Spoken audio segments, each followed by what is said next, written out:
ఆంధ్ర రాష్ట్ర ప్రజల రాజధానిగా అమరావతి నగరం చిరస్థాయిలో నిలిచిపోనుందని కడప జిల్లా టీడీపీ అధ్యక్షుడు Bhupesh Subbarami Reddy, TDP polit bureau సభ్యుడు శ్రీనివాసులు రెడ్డి స్పష్టం చేశారు. నగరంలోని ఎమ్మెల్యే మాధవిరెడ్డి నివాసంలో ఏర్పాటు చేసిన మీడియా సమావేశంలో వారు మాట్లాడుతూ, ఎందరో రైతులు త్యాగాలు చేసి వారి భూములు రాజధాని అమరావతి ప్రాంత అభివృద్ధి కోసం ఇచ్చారని గుర్తు చేశారు. గత వైసీపీ ప్రభుత్వంలో అమరావతి ప్రాంత రైతులకు తీరని అన్యాయం చేస్తూ అభివృద్ధి చేయకుండా నిర్లక్ష్యం చేశారన్నారు.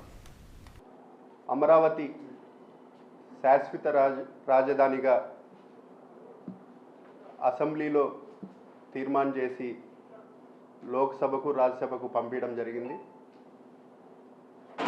నిన్నటి దినాన లోక్సభలో కూడా అమరావతి బిల్లు పాస్ కావడం చాలా సంతోషం.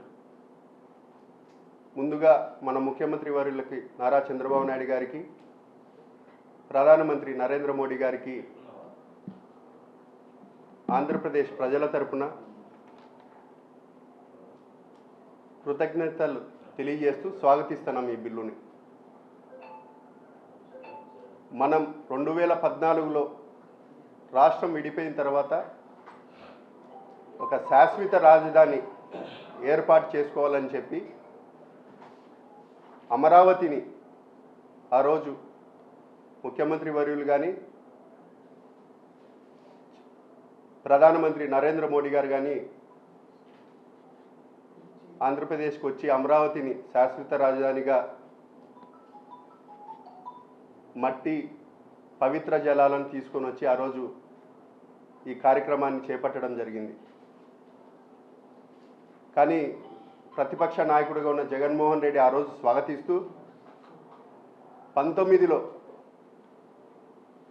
జగన్మోహన్ రెడ్డి గారు ముఖ్యమంత్రి అయిన తర్వాత ప్రజలను మోసం చేసి, నేను ఇక్కడే రాజధాని నేను స్వాగతిస్తున్నాను, నేను కూడా రాజధానిలోనే భూమి కొని ఇల్లు కట్టుకున్నాను అని ప్రజలను మోసం చేయడం జరిగింది. ఆ రోజు గెలిచిన తర్వాత ఏ విధంగా గత ప్రభుత్వంలో జగన్మోహన్ రెడ్డి గారి ప్రవర్తన ఏ విధంగా ఉండిందో మీ అందరికీ తెలుసు. 3 ముక్కలాట 3 రాజధానులు అనే విధంగా చేయడం ప్రజలను వంచి మోసం చేసినట్టే. ఈరోజు మళ్ళా చంద్రబాబు నాయుడు గారు 4వసారి ముఖ్యమంత్రి అయిన తర్వాత కూటమిలో మనకు అబ్సల్యూట్ మెజారిటీ ఉంది. పవన్ కళ్యాణ్ గారు కూడా ఈరోజు స్వాగతిస్తున్నారు. అటు సైడ్ బీజేపీ నాయకులు కూడా స్వాగతిస్తున్నారు. ఈరోజు లోక్సభలో కూడా బిల్లు పాస్ చేసుకోవడం అంటే నిజంగా పెద్దలు నరేంద్ర మోడీ గారికి, అమిత్ షా గారికి మనం ప్రత్యేక ధన్యవాదాలు కూడా తెలియజేయాలని కూడా ఈ సందర్భంగా తెలియజేస్తున్నా.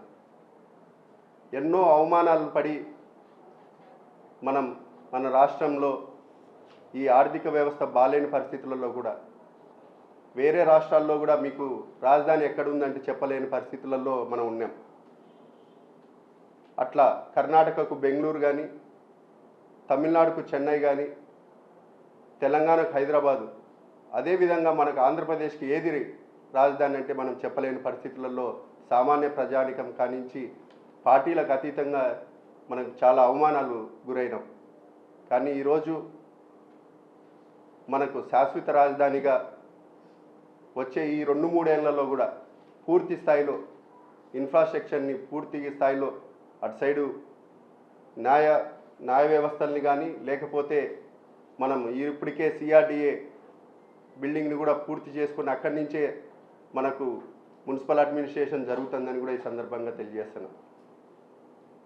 ఇది రాజధాని కాదంటూనే 5 ఏళ్ళు ఇక్కడే ఉంటూ ఏ రాజధానిని డెవలప్ చేయకోకుండా కర్నూలు న్యాయ రాజధాని అని చెప్తున్నారు.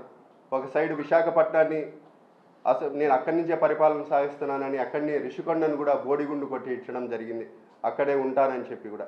కాబట్టి ఇవన్నీ ప్రజలు గమనిస్తూ ఉన్నారు.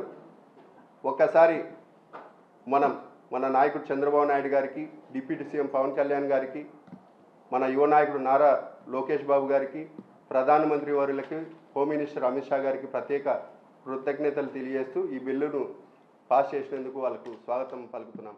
Thank you so much.